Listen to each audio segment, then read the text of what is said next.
Muy buenas, vamos a darle un buen repaso a un tema que es fundamental para la PAU, los glúcidos.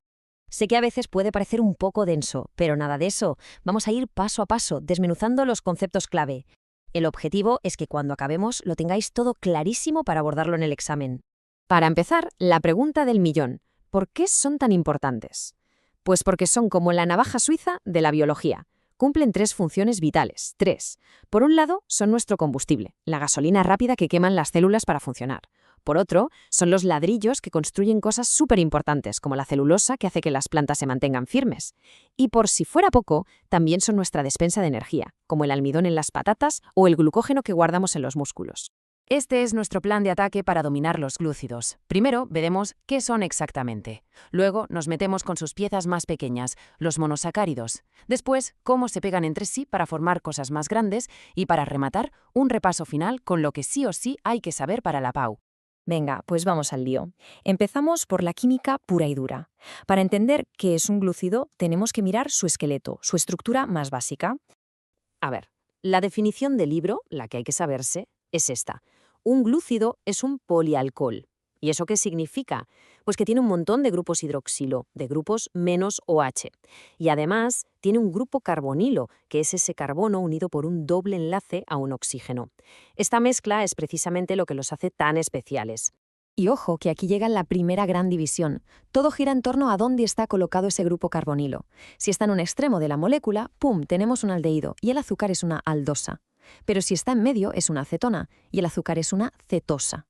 Parece un detalle sin importancia, pero ya veréis que esta pequeña diferencia lo cambia absolutamente todo. Bueno, ya tenemos la definición general. Ahora vamos a hacer zoom y a fijarnos en la pieza más pequeña del puzzle, el monosacárido. Pensad en ellos como los ladrillos de Lego con los que se construye todo el universo de los glúcidos. Aquí, atención, porque entra en juego un concepto crucial, la estereoisomería. Resulta que muchos monosacáridos tienen carbonos asimétricos. ¿Qué es eso? Un carbono que está unido a cuatro cosas totalmente distintas. El mejor ejemplo son nuestras manos. Son idénticas, pero es imposible superponer una sobre la otra perfectamente. Pues con estas moléculas pasa igual. Tienen la misma fórmula, los mismos átomos, pero son como imágenes en un espejo. Y esa diferencia en la orientación espacial, en biología, lo es todo. Mirad, esto es la glucosa en su forma lineal, dibujada con una proyección de Fischer. Es genial para ver los carbonos asimétricos. Pero, ¿qué pasa en la vida real, dentro de nuestras células, que son básicamente agua? Pues que esta forma lineal no es muy estable, así que decide hacer algo. Se cicla. Se cierra sobre sí misma. Fijaos en el diagrama. El grupo aldehído de arriba reacciona con un hidroxilo de más abajo y ¡zas!, forma un anillo. Este proceso crea un nuevo carbono asimétrico, uno que antes no lo era, el carbono anomérico. Y aquí viene lo bueno. Dependiendo de si el OH de ese nuevo carbono queda mirando para abajo o para arriba, tenemos dos nuevas versiones, los anómeros alfa y beta. Quedaos con esto porque es importantísimo. Y esto no es algo exclusivo de las aldosas como la glucosa. Las cetosas, como la fructosa, también se cierran. La diferencia es que, como su grupo carbonilo está en medio, el anillo que forman es de 5 lados, no de 6. Un pentágono en vez de un hexágono, para que nos entendamos. Vale, ya tenemos las piezas del Lego. Ahora, ¿cómo las unimos para construir algo más grande? Pues con un pegamento especial llamado enlace o glucosídico. El proceso es bastante sencillo. Es una reacción de condensación. Imaginaos, el grupo hidroxilo del carbono anomérico de un azúcar reacciona con un hidroxilo de otro. En el proceso se forma una molécula de agua, que se va y ¡listo! Los dos azúcares quedan unidos por un puente de oxígeno. Ese es nuestro enlace. Perfecto.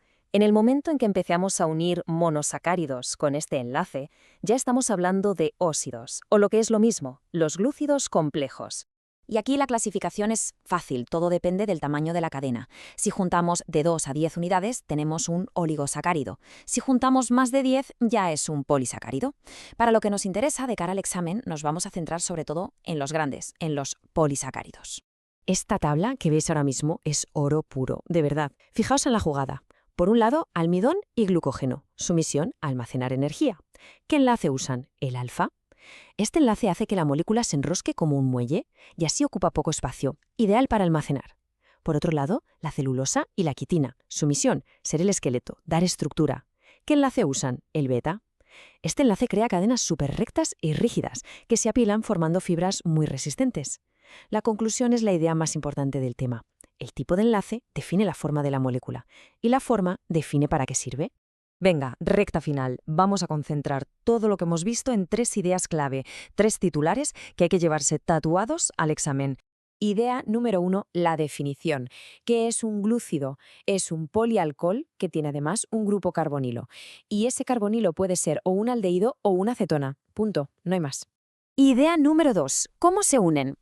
Las piezas, los monosacáridos, se juntan siempre con el mismo pegamento, el enlace O-glucosídico. Y recordad, al formarse este enlace se libera una molécula de agua. Y la tercera, y para mí la más importante, la geometría lo es todo. El simple hecho de que un enlace sea alfa o beta lo cambia absolutamente todo. El enlace alfa es para almacenar y crea espirales compactas. El enlace beta es para construir y crea fibras rectas y duras. La orientación del enlace determina la forma y la forma determina la función. Y para terminar, os dejo con algo en lo que pensar. El almidón de una patata y la celulosa de la madera están hechos de lo mismo, glucosa. Pero nosotros podemos comernos la patata y obtener energía, y sin embargo no podemos digerir la madera. ¿Por qué? Simplemente por ese cambio de enlace, de alfa a beta. Un detalle minúsculo a nivel molecular que define qué podemos comer y qué no. Ahí se ve el poder de la química en la biología. Muchísimo ánimo con el estudio y a por todas.